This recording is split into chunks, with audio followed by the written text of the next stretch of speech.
Mother, what are you doing? When we returned from shopping, what we saw was a moving company parked in front of our house and the sight of my in-laws. My mother-in-law glanced at me in surprise and continued to give instructions to the movers. You're a nuisance. Please do not enter someone else's house without permission. You're being insolent. Open the door quickly.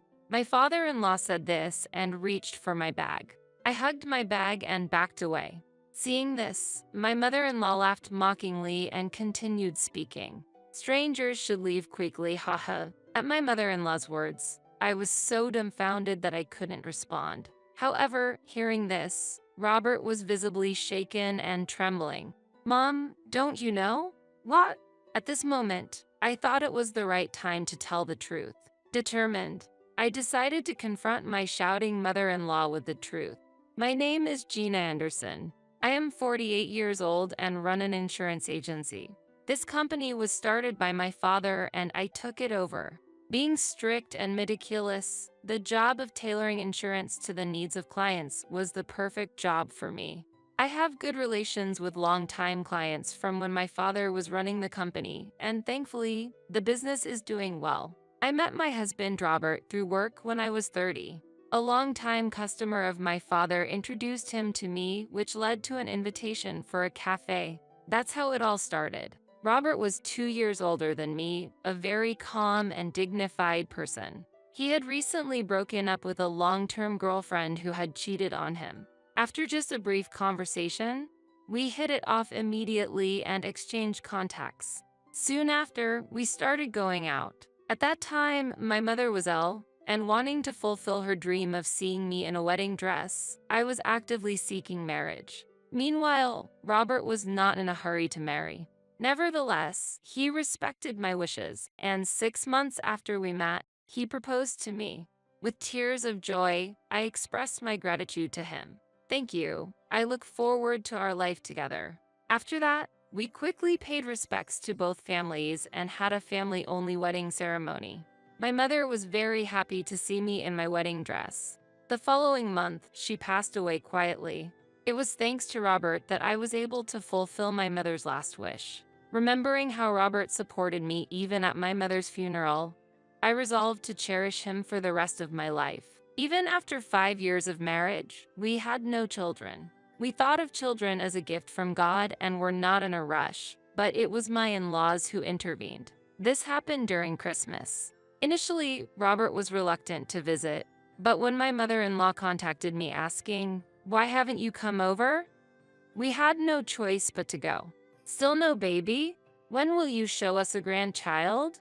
Mom, we've decided not to rush things. If this is going to be the topic of discussion, we're leaving.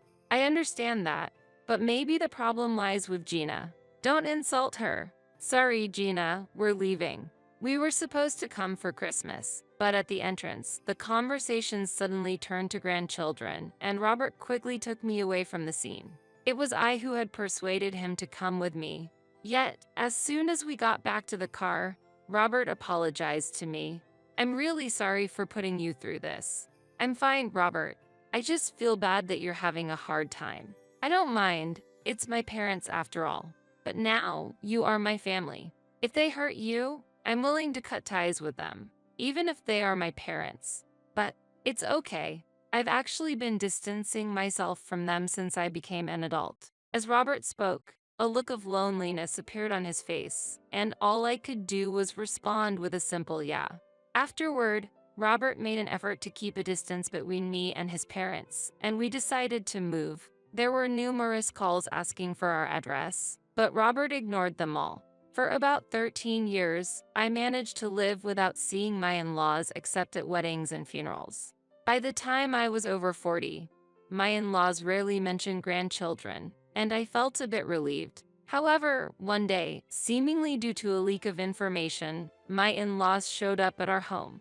Robert happened to be out with a friend, and knowing I was alone, my in-laws forcefully entered the house and began inspecting it. Oh my! Both of you are still sleeping in the same bed at your age? That's rather indecent. Robert won't be satisfied with the underwear I found in this laundry. Ignoring my displeased expression, my in-laws continued to rummage through the room. They even ate the food we had stored and complained while going through our drawers. This is why you haven't had grandchildren. Well, honey, it's too early to give up. Look. Saying this, my in-laws pulled out a crumpled newspaper from their bag and handed it to me. The newspaper article was about a woman who became a mother at the age of 60. Realizing their intent, I felt a chill run down my spine. Maybe we've been too lenient until now. There are people who have children at your age, you know? How about you move in with us? I'm back. Did someone come over? My father came home in the middle of my mother-in-law's preaching. Ever since moving to this house, Robert had suggested living with my father. Robert cared deeply for my father, and my father doted on Robert as if he were his own son. We had not told my in-laws about this fact, so they were surprised to see my father enter the house. I can't believe it, you're letting Robert take care of your father as well. Normally, you should first show gratitude to the husband's parents. My in-laws said this as if it were obvious, nodding in agreement. I was at a loss for how to respond. I appreciate your help. Really, I never thought a father would intrude into the house our son got married into. Doesn't our son taking care of you hurt your own pride? Well, yeah. My father responded with a smile and an ambiguous reply. His attitude only irritated my in-laws further. Dad, Mom, how did you find this place? Robert, who had returned home early because a friend fell ill, was standing at the entrance of the living room, yelling furiously. While Robert openly displayed his anger, my mother-in-law responded calmly. Since we couldn't get any information from you, we had to hire a detective. It was expensive. You need to pay for it. There's no way I can pay for that. Saying this, Robert strode over to my mother-in-law with heavy footsteps and grabbed her clothes forcefully. He then forcibly made her stand up, dragged her out of the room, and took her outside. Stop it. It hurts. What are you doing? Robert, can't you see Mom is in pain? Stop it. My mother-in-law screamed in a high pitch, and following her voice, my father-in-law's angry shouts could be heard. However, Robert, undeterred, took her to the entrance and pushed her out of the house. Don't ever step foot in this house again. I intend to sever our ties. Is this Gina's doing? What kind of daughter-in-law is she? Gina has nothing to do with it. It's my decision. Please leave. While my mother-in-law was still shouting something, Robert threatened to call the police, and she reluctantly dispersed. Afterward, Robert came to apologize to me and my father. I'm really sorry. To think they'd even hire a detective. I didn't take appropriate actions towards you as well. No, it's not your fault. However, I understand for sure that you are a wonderful person. Let's enjoy dinner together. Father, I appreciate it. Robert repeated his words of gratitude and conversed with my father with tears in his eyes. That night, the three of us had a pleasant time dining together. After our discussion, we decided to proceed with a certain plan. I thought my in-laws might visit again the next day, but weeks passed and they did not appear, and it seemed our life continued to be peaceful. Then, a month after my father passed away, while Robert and I were returning from a short trip, a call came from my mother-in-law. I'm in front of the house. Open up quickly. Confused, I replied, we'll head back home now, so please wait. And my husband and I hurried home, but no one was in front of the house. Feeling this was strange, we decided to rush to another location. Mother, what are you doing? In front of us, there were movers unloading boxes and my in-laws. My mother-in-law glanced at me, surprised, and continued giving instructions to the movers. You're a nuisance. Please do not enter someone else's house without permission. You're being insolent. Open the door quickly. My father-in-law said this and reached for my bag. I hugged my bag and backed away. Seeing this, my mother-in-law laughed mockingly and continued speaking. Strangers should leave quickly, haha. At my mother-in-law's words, I was so dumbfounded that I couldn't respond. However, hearing this, Robert was visibly shaken and trembling. Mom, don't you know? What? At this moment, I thought it was the right time to tell the truth. Determined, I decided to confront my shouting mother-in-law with the truth. This is my house, you know? What are you saying? Isn't it the house Robert bought? How shameless can you be? My mother-in-law looked at me with confusion and glared. When I looked at Robert, he took a deep breath and began to speak. This is Gina's house. I'm just staying here. Actually, we've recently moved close by and now Gina uses this place as her office. Robert, is Gina blackmailing you? Poor thing. There's no need for such obvious lies.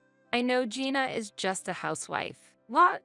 Robert looked up at my mother-in-law with a surprised expression. She was furious, believing I had some leverage over him, but what upset her most was her assumption that I was merely a housewife. What do you mean Gina is just a housewife? Gina runs an insurance agency. What are you talking about?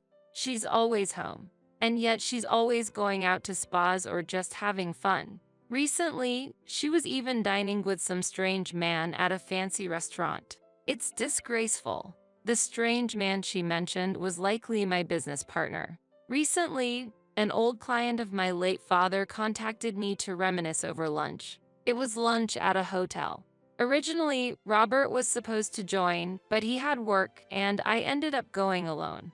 Of course, we also discussed a new insurance plan, so it wasn't entirely a private matter, and Robert had agreed to it beforehand. If they had hired a detective, they should have known that I returned home alone after lunch. Still, the reason they are so definitively accusing me must be because they want to break us up. That person is also a client of Gina's. I just couldn't join her that day because I had work. We do dine together sometimes. Robert, you are being deceived. It's not too late to start over. Find a younger wife and have children. I can't imagine marrying anyone else but Gina, and besides, I wouldn't be able to have children with anyone else anyways. What do you mean? Both my mother and father-in-law were stunned by his outburst, and I was frozen, unable to comprehend what was happening. Neither Robert nor I had undergone any fertility tests. We avoided them because if one of us had an issue, it would lead to unnecessary blame. A few years ago, when I had a prolonged fever, a doctor recommended some tests, and I secretly went through them. The results showed that I am biologically unable to have children. I've been worried that if I told Gina, she might leave me. I would never leave you just because we can't have children. I know, but I couldn't help feeling anxious. Hearing this, I instinctively embraced Robert tightly. Robert reciprocated the hug. I vowed to cherish Robert even more from now on. What do you mean you can't have children? Are you flawed? You've been deceiving us all this time. My in-laws continued to berate Robert as if I wasn't there. Robert looked back at them coldly. I've always said that I am not your tool. It's not right for a parent to call their own child flawed. What's wrong with calling something flawed that is flawed? My mother-in-law's anger was evident as she grabbed Robert's clothes and confronted him. At that moment, Robert quietly muttered a man's name. Hearing the name, my mother-in-law lost color in her face and immediately let go of Robert. Who's that? I wonder? Looking bewildered, my father-in-law was confused, and mother-in-law could no longer hide her agitation. Robert calmly responded, "That is the name of my actual biological father." What? What are you talking about? I'm your father. Until recently, I didn't know myself. Just like you guys once hired a detective, I did the same. The results were quite shocking. As Robert said this, he fiddled with his smartphone and showed the screen to my father-in-law. My mother-in-law's face had already turned pale. Upon seeing the screen, my father-in-law's face reddened with anger and he began to tremble. Are you saying you cheated on me? That man is Robert's real father? For 50 years? That's not it. How is it not? There are photos of you two embracing. How do you explain that?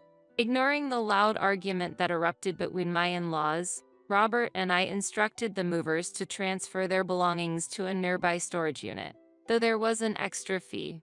It was my in-laws who would pay. Since they had caused the situation, it was only natural they bear some of the cost. Gee, so I've been raising someone else's child? The thought of spending money on someone who isn't even my blood, someone defective, sends chills down my spine. Robert, you take responsibility and support me. What? No way. Why not? You have a duty to. As my father-in-law attempted to lash out at Robert, Robert gently pushed him aside and smiled. The one who should take responsibility is just my mom.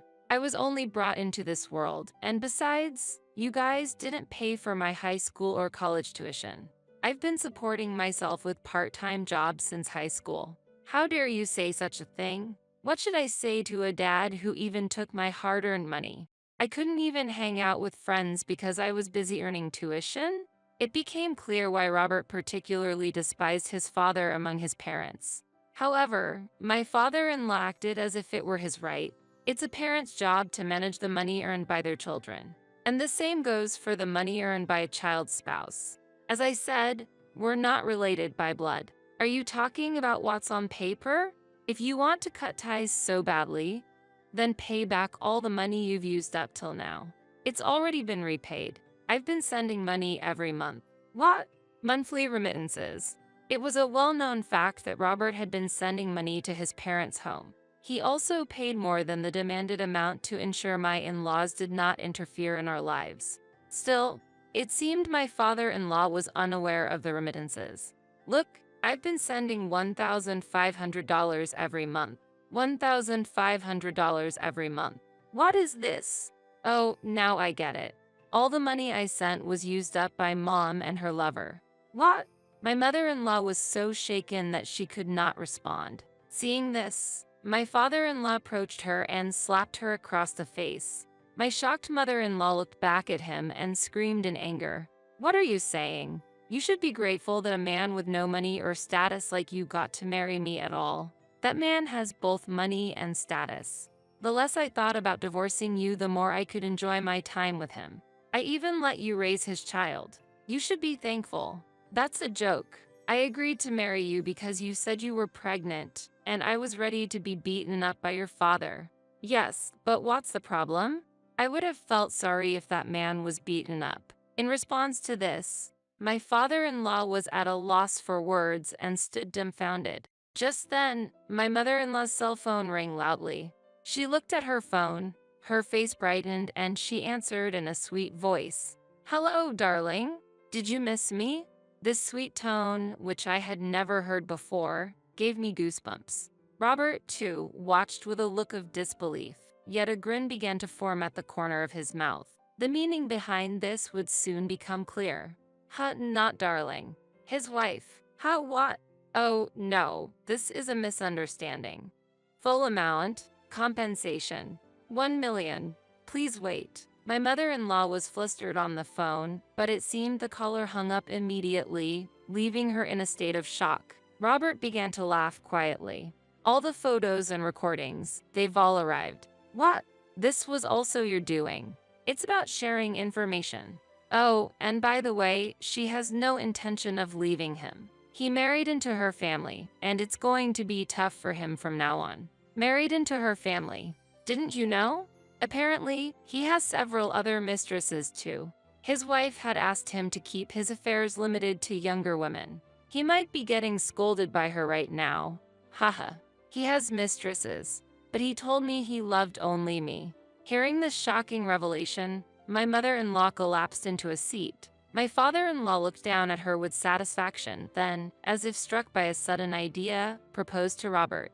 I know it's tough with a mother like this, but I'll forget this incident. Let's put some distance between you and her and have you, me, and Gina live together. Gina, I'll help you wash your back later. Stay away from Gina. Ignoring Robert's anger, my father-in-law approached me.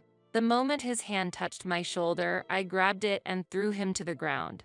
Ow! What are you doing? While my father-in-law was confused about what had happened, I looked down at him with cold eyes. I had learned self-defense from a young age, prepared for unpredictable situations at work. Selling insurance, even to corporations, can involve unpredictable clients. I started this training as a condition set by my father when I took over the company, and I continued it even after taking over the company, eventually enjoying the training. I had thought it might be excessive to act against a 75-year-old father-in-law, but seeing Robert looking down at him with satisfaction, I felt relieved. My father-in-law was speechless with shock, but in that moment, my mother-in-law spoke to me. Gina, you are truly amazing. I always thought you could do anything. About the compensation for his wife, Could you cover it? Living together would help our finances, and I'll help with the housework. Have you considered adopting a child?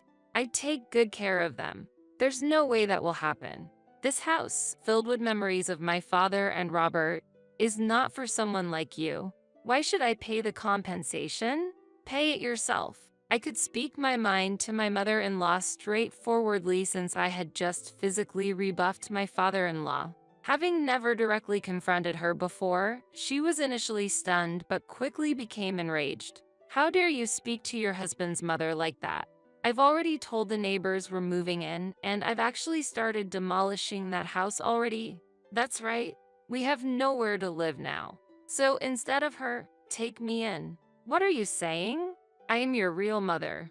It's only natural that we live together.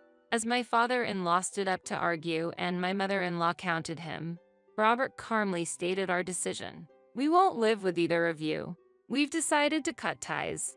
If you keep this up, I'll call the police. The police. This statement caused my in-laws to become pale and retreat, arguing all the way to the station. Later, my in-laws ended up divorcing, but neither had the financial means to live separately and continued to live under the same roof. My father-in-law demanded compensation from my mother-in-law and her lover, but he also faced a claim from the lover's wife, which ultimately offset each other. My mother-in-law, with little work experience and a habit of quitting jobs over minor grievances, struggled daily. Meanwhile, my father-in-law barely managed to earn enough for both, barely making ends meet. The lover had been squeezed dry, lost his position as the next company president, and was now essentially under house arrest. After enduring a 50-year-long affair, his wife was unforgiving and intended to take everything she could from him. Despite everything, Robert recovered surprisingly quickly and regained his spirits. The lover's family had offered him to take over the family business because of their blood relation, but Robert filed a document renouncing the inheritance, saying, "It's too much of a burden for me." I felt like the Robert, who disliked competition and was not greedy at all, was his true character, and while I felt a twinge of sadness, I was also pleased by it. Recently, a client offered me a cat they had found, and now I am excitedly researching cat towers. The cat's name will be Maureen, chosen for the memories of my father and Robert fishing together and because of the cat's sea blue eyes.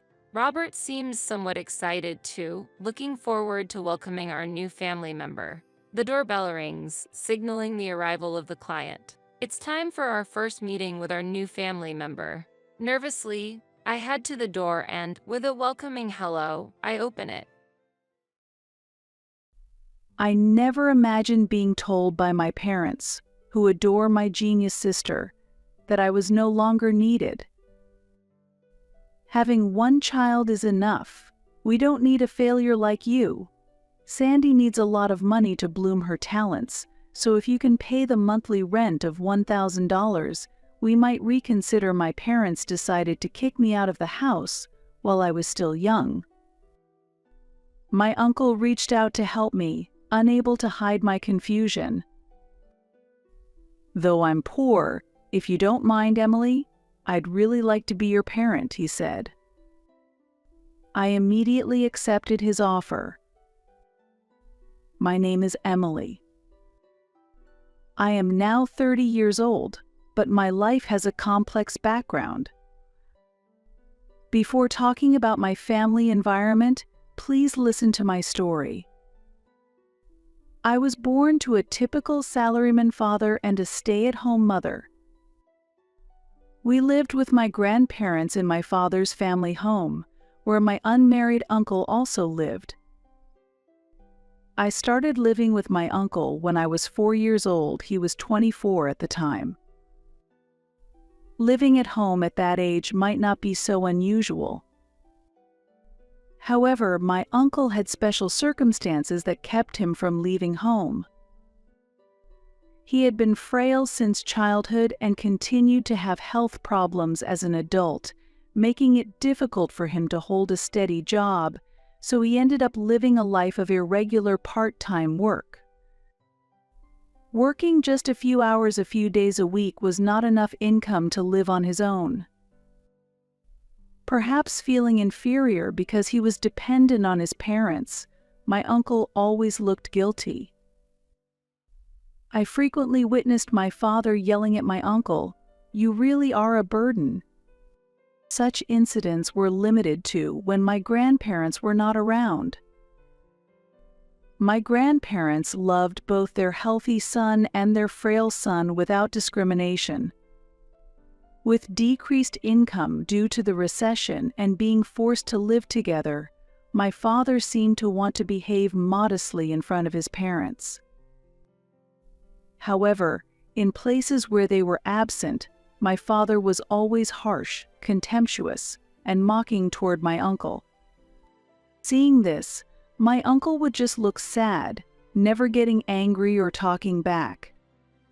"Why don't you get angry?" I once asked innocently as a child. With a puzzled look, my uncle replied, "Because I really am receiving support from my parents." As a child, I accepted that reasoning, but as an adult, I think my father is receiving the same support, so he has no right to criticize. If I had understood that at the time, I would have supported my uncle. Unable to grasp it as a child, I felt uncomfortable when my father raised his voice at my uncle but couldn't speak up. It's true that the atmosphere was peaceful when my grandparents were around. Under their watch, my uncle would smile gently, and my father would hide his emotions and behave accordingly. My mother was too busy caring for my young sister and me to pay attention to the relationship between my father and my uncle. As a child, I believed these days would last forever. However, our everyday life changed unexpectedly. My grandparents died in an accident. I was 6 years old at the time. My sister and I cried bitterly, overwhelmed by deep sadness and loneliness. I clearly remember my uncle also quietly shedding tears. But what I can't forget is my father's laughter. Yes, he was laughing. Despite the death of his own parents, he never cried. Not when we rushed to the hospital, not while preparing for the funeral. It wasn't just that he was composed, it was clear to me, even as a child, that my father was not grieving. And that conviction only grew stronger. On the day of the funeral, my father was laughing secretly, thinking no one was watching. I happened to see his face in a moment, and I clearly caught his expression. It wasn't a laugh born of sadness or confusion, but a smile of genuine joy, the kind of happiness I, as his daughter, recognized.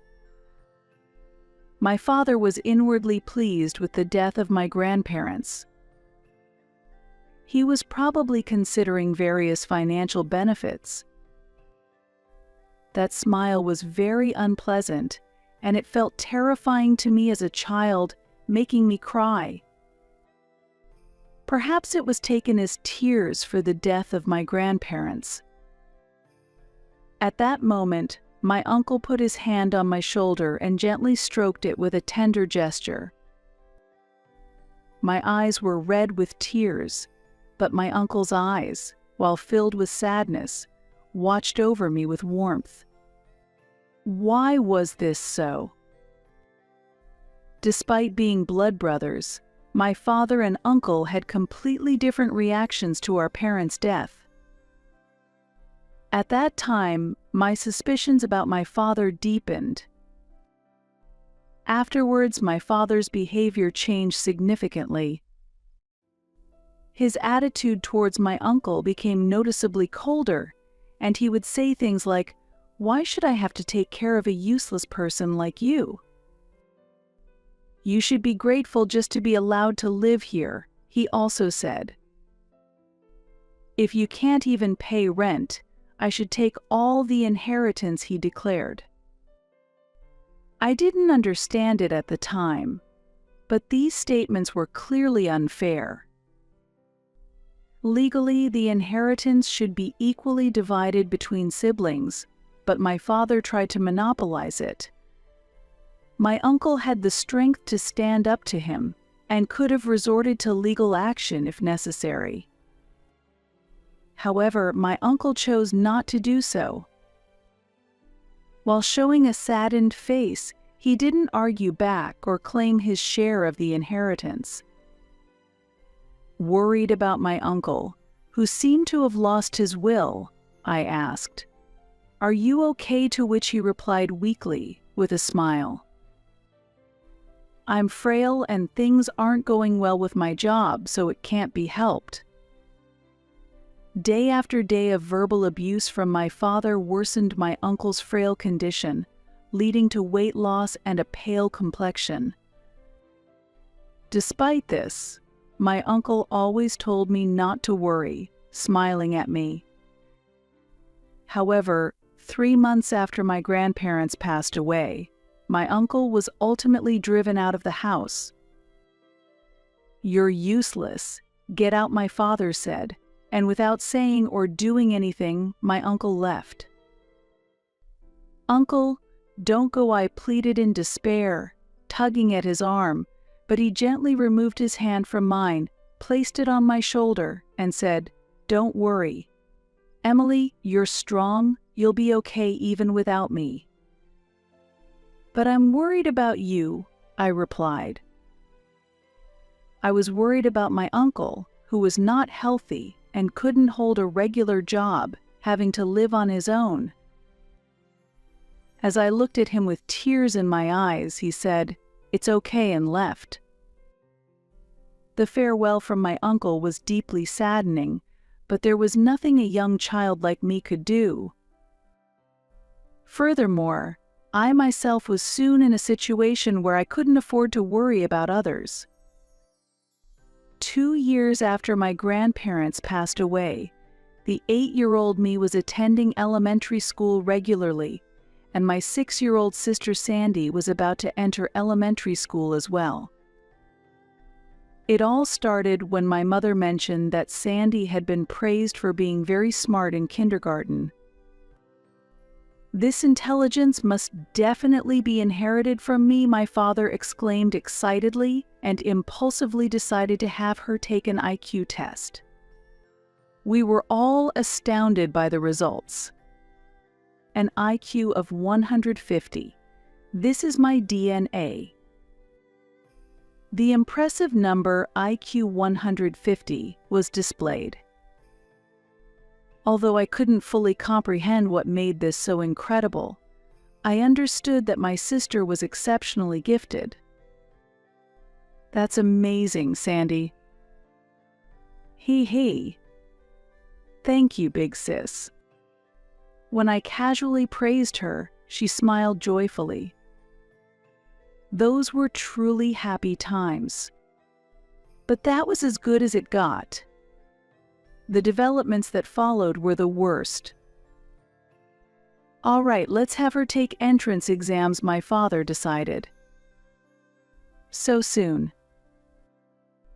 My mother was surprised, but she was pushed by my father's unfounded confidence that if she's talented, it will be fine, and she got excited too. From then on, my sister began attending tutoring every day. Since my mother accompanied her, household chores were often neglected. As a result, the responsibility was shifted to me. "Since your mother and Sandy are busy, you'll take care of the house," I was commanded. Thus, doing laundry and cleaning became part of my daily routine. After school, I had no time to play. I had to go straight home and finish the chores, or I would be scolded by my parents. Days began to appear where I would skip meals because I hadn't done the chores. "You're a failure, we can't spare time for you," I was scolded. "Why can't you get perfect scores?" was a routine scolding from my father for my grades in the 90s. "Really, can't you be a bit more like your sister?" my mother said. Even if I scored high on tests or came out on top at sports day, my parents neither praised me nor paid attention to me. I was just continually ignored. "Be like your sister, Sandy," was like a mechanical repetition. Moreover, they would add condescending words such as, "It's impossible for you, but Sandy is a genius. You're just incompetent." Sandy indeed had talent, and she made remarkable progress in a short time at tutoring, quickly passing the entrance exams. As a result, my parents became even colder towards me. They spared no expense on Sandy. I couldn't get new clothes and had to make do with ones that had become too small. Sandy could enjoy delicious meals. I got leftovers. Sandy was taken on trips. I had to stay home and watch the house. My parents clearly favored only Sandy. "This child has a promising future. She'll secure our old age," my father boasted. "Should we make her a doctor, or perhaps a lawyer? Becoming a politician wouldn't be bad either," my mother pondered. "We're really lucky to have such a talented daughter," my father said proudly. My existence went unnoticed by my parents, and me, crying behind Sandy, continued to be overlooked. Then, when I was 10 years old, my parents made a cold declaration. "One child is enough. We don't need a failure like you. Sandy needs a lot of money to bloom her talents, so if you can pay the monthly rent of $1,000, we might reconsider," they said. What I was bewildered. "We're saying that one child, Sandy, is enough," my father continued. "That's impossible. What am I supposed to do alone?" I said. "Why don't you try contacting your uncle for now? We'll give you some pocket money. Figure it out on your own," they said, handing me a little bit of money, and I was driven out of the house. I cried and banged on the front door, asking to be let back in, but there was no response. The door remained closed. In despair, I headed to the station. Even at the age of 10, I had the necessary knowledge and could take the train. I asked people for directions and finally arrived at the apartment where my uncle lived. When the bell rang, my uncle came out, showing the same kind face as always. He looked surprised but invited me inside, and when I explained the situation, my uncle showed his anger. "What are they doing?" my uncle exclaimed. I wasn't being scolded myself, but I was tormented by guilt for being forced out. Not knowing what to do next, tears welled up in my eyes. At that moment, as I looked down, my uncle gently placed his hand on my head. That hand, memorable for its size and warmth, was full of compassion. "It must have been hard, but don't worry anymore," my uncle said. "But what should I do now?" "As you see, I'm prone to illness and have little income, so I'm poor," my uncle said with a wry smile as he looked at me. Although we had lived apart for a while, my uncle's expression had grown much stronger than before. Perhaps there had been some change in his feelings due to the distance from my father. Looking directly at me, my uncle said with a smile, "I'm poor, but if you don't mind, Emily, I really want to be your parent. I'd like to become your foster father. I might not be very reliable, though." Before he finished speaking, I had already jumped into my uncle's broad chest. It was similar to my father's, yet entirely different. That chess gave me a great sense of security. You don't have to worry about anything anymore. Hearing that, I cried with relief, and my uncle gently stroked my back, comforting me. It felt like he was treating me with the deep love of a real parent. After that, I was raised by my uncle. As my uncle was indeed poor and often ill, life with him was not straightforward. However, there were always smiles in our home, and the laughter that I had forgotten while living with my parents returned in abundance with my uncle. It was a poor yet warm household indeed. My uncle continued to give me boundless love. With deep gratitude in my heart, I lived each day to the fullest. Whenever I tried hard, my uncle always praised me. Even if the results weren't great, he valued the effort itself. Encouraged by this, I worked even harder. Gradually, I began to forget about my parents who had never praised me. I grew up healthy under my uncle's care, and before I knew it, 20 years had passed. I am now already 30 years old. And now, there is a familiar face in front of me. Dad, Mom. It's been a while, Emily. Have you been well? My father says with a smile, fading from my distant memories. My eyes, directed at my father who has aged significantly and whose hair has thinned, show undisguised coldness. And for good reason. It's a "what do you want now" kind of situation. Unperturbed by my icy gaze, my father suggests, "Well, let's let bygones be bygones and get along as a family from now on." My reaction is predictable. What are you talking about? Get along as a family? You must be joking. Figures. A failure always has a bad attitude. Can't be helped. Maybe it's time to re-educate you. That's enough. Please go back home. I firmly stopped my father as he tried to enter the apartment. At that moment, my mother joined in, fueling the conflict. "Emily, don't be stubborn and accept our help. You surely can't be happy living in such a run-down apartment," my mother blurted out. "You have nothing to do with this. Please leave." "No need to be so haughty. Come on, let us in." "No, just go home."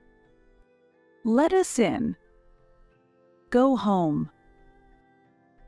Even though they've aged, they pushed with more strength than I expected. Maybe it's because there were two of them, which made it hard for me to push back. We kept shoving each other like kids playing push and shove, but I managed to stay calm until the moment my father tried to step over the threshold. That's when I gave them a hard push back. "Who?" "Ah." The force sent both my parents tumbling onto the ground, landing on their backsides. I ended up standing above them, looking down. "Ugh, you're so annoying. What did you just say?" "I'm busy, so can you just leave already?" What kind of way is that to talk? How do you even see us as your parents? I haven't considered you my parents since the moment you threw me away. But we took care of you until you were 10. Until 10, huh? If there's any time I can say I was actually taken care of, it was only when my grandparents were around. Yet you survived, didn't you? That doesn't give you the right to act all high and mighty. As they struggled to stand up while holding their backs, My parents looked much smaller. Even though they're in their 50s, they already seem like they're in their 60s or 70s. You're the ones who said it yourselves, didn't you? That Sandy was enough. With your genius daughter, there's no reason for you to come see me now. Well, it's not so simple anymore. At my words, my father grimaced and responded in an irritated tone. Did something happen to Sandy? What? Did she end up in need or something? She became a lawyer. Well then, there's no problem, right? That's amazing, just what you'd expect from someone with an IQ of 150. Oh, or so we thought, until she suddenly disappeared. That's quite surprising. As I listened further, it turned out that Sandy had successfully graduated from law school, went to grad school, took the bar exam, and although she didn't pass on her first try, she eventually did and became a fully licensed lawyer after her training. So why would she go missing after all that? She left a note saying, "I won't be taking care of you two," and then she just vanished. That's a tough situation. So in short, she's abandoned you. Congratulations. There's nothing to celebrate. That ungrateful child, after all we did to raise her, this is how she repays us. Well, I guess that's what happens when true love is lacking. While my parents may have showered my sister with excessive attention, it likely felt like nothing more than suffocating control to her. Parents who change their behavior based on an IQ score. Parents who burden their children with unrealistic expectations. Parents who disguise their selfish desires as affection. It's no wonder my sister grew fed up with that environment. Actually, the company went under. Well, given the times, that's not surprising. We barely got any severance pay, and the unemployment benefits are about to run out. That's great news. It's not great at all. It's hard enough trying to find a new job at our age. That sounds rough. Their obvious frustration only made me smirk with disinterest. That's why we want you to take care of us. The sudden demand wiped the smile off my face. No. What did you say? How can you just abandon your parents like that? The only real parent I have is my uncle, who has taken care of me since I was 10. What? My response left my father speechless. You knew I was living with my uncle when you came to this apartment, didn't you? So why are you acting surprised now? Do you really think of him as your father? My uncle, who gave me genuine love, is my true father.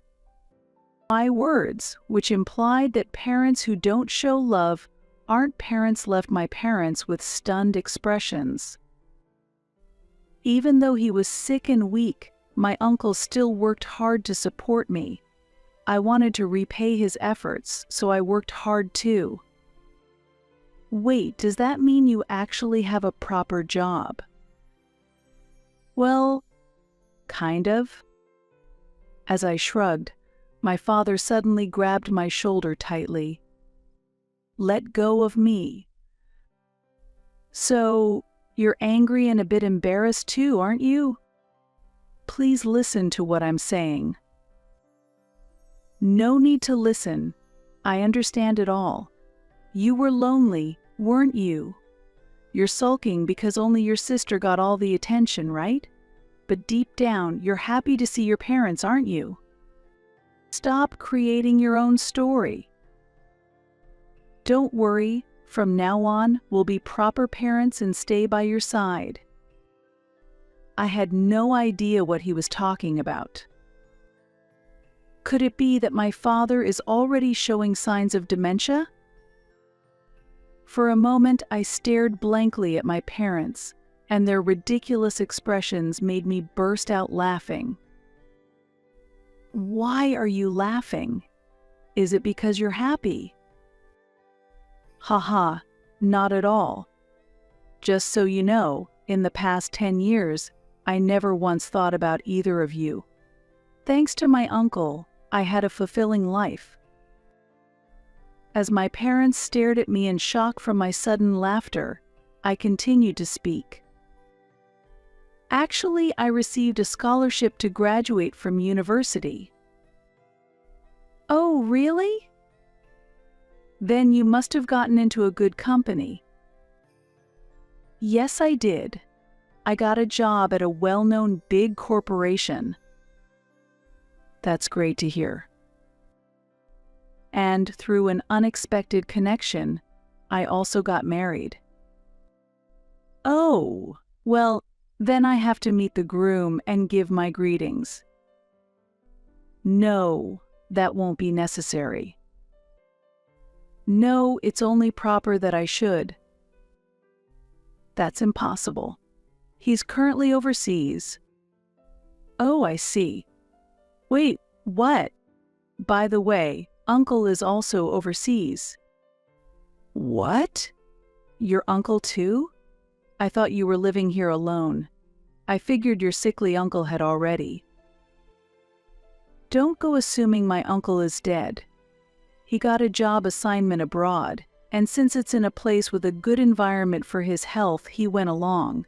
Now he's happily spending time playing with my kids. You have kids too.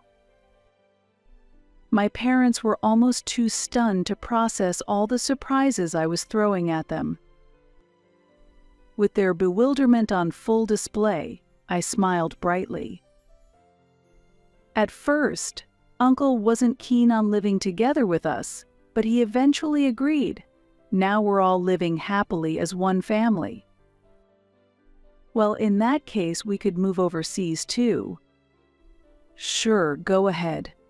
But we won't live together, and I won't be taking care of you. You're free to do what you want with your own money. That's impossible. Are you really going to abandon your parents? You're the ones who abandoned me first.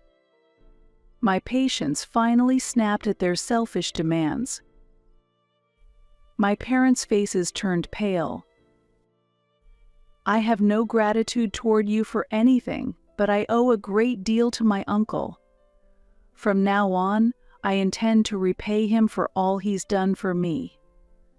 That may be so, but at least send us a little money. Please. Uncle never touched the money I sent him and continued to live in this old apartment the whole time. But now, he's finally agreed to leave here and live with us overseas. I'm just here to finalize the paperwork. What?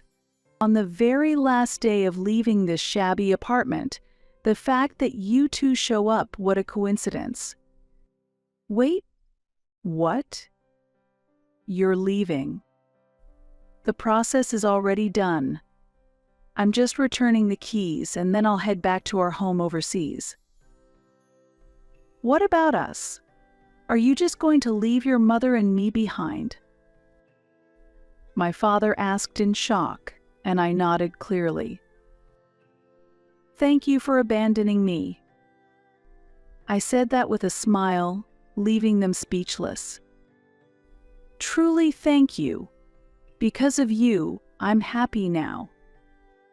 With those words, I walked past them. How does it feel to be abandoned by the daughter you once threw away? I asked one last time, but there was no response. Without waiting for an answer, I left. It felt like this was the final goodbye to my real parents. After that, I returned to my home overseas. Throughout my life with Uncle, I worked hard and persevered. That effort paid off, and I secured a job at a reputable company. Later, I got an opportunity to work abroad, and it was there that I met the man I married. Uncle shed tears of joy as he celebrated our union. Soon we had children, and we invited Uncle to join us, and now we're all happily living together as a family. My husband, our children, and of course Uncle too. And I hope I can meet someone wonderful like you did, Big Sis, said my sister, who stood beside me, smiling as she watched the kids play in the garden. Don't worry, you'll find someone great. You're finally free from our parents' control, I reassured her with a smile. That being said, I really need to get used to this new job, my sister said. Why not try getting a law license in this country, I suggested. I'm not interested in being a lawyer. I've had enough of doing what our parents wanted. I want to take on a job that I truly want to do, she replied. You're right, I agreed. Right after our parents abandoned me, a letter from my sister arrived at my uncle's house. In it, she described how she was suffering under the excessive expectations and pressure from our parents. After discussing it with my uncle, we secretly arranged to meet my sister on her way home from school. We kept in touch without our parents knowing.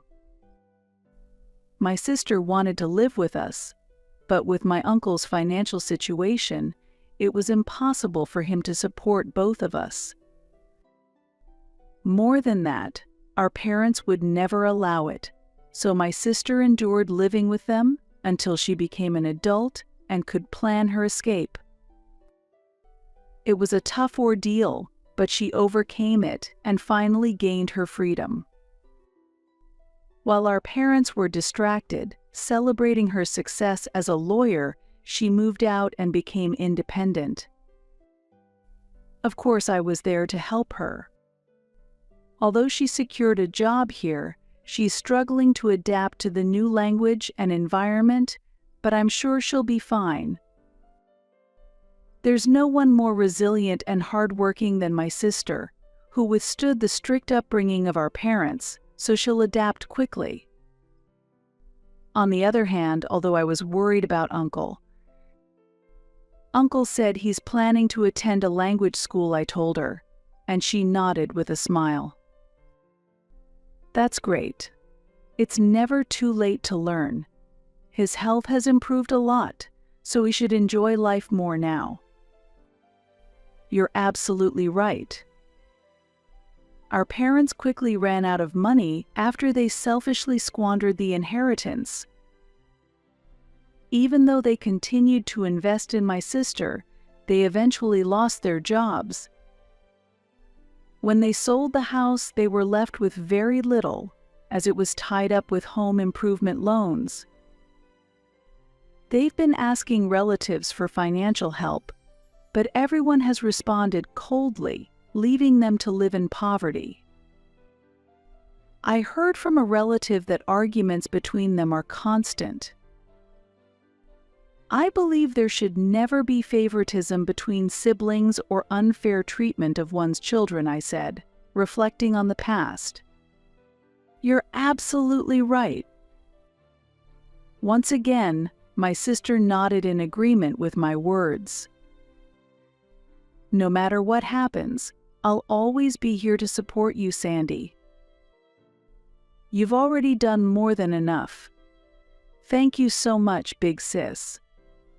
Seeing how much my sister had grown brought tears to my eyes at that moment. What do you mean by support? Suddenly, I felt a gentle hand on my shoulder. It felt slightly smaller than before, but still warm. I turned around, squinting as I smiled. Thank you. Huh? As I turned, I saw my uncle standing there, Looking surprised at my words, I smiled warmly and said, "Thank you, Dad. I love you."